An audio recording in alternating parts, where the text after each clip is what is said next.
السلام عليكم ورحمة الله وبركاته. واش راكم خاوتي خواتاتي؟ ان شاء الله تكونوا كامل بخير وعلى خير يا رب العالمين. والمقطع تاع اليوم يلقاكم في احسن الاحوال. هذه هي تحلية اللي يعني معتمدة عند ام عبد الله. تحلية سهلة بسيطة، مقادير متوفرة، خاصة في شهر رمضان المبارك وين الناس يعني مضروبين على التحليات. شكلها رائع، ذوقها ولا اروع، ما عندي ما نهضر لكم عليها. انتظروني فقط في الفيديو القادم ان شاء الله، راح نحط لكم الوصفة، واللي يجربها اكيد يقول بلي ام عبد الله عندها الحق مليار بالمية، ماشي 100%.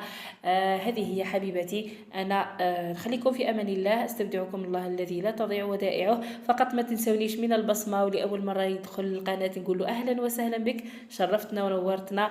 البيت بيتك. في امان الله، السلام عليكم.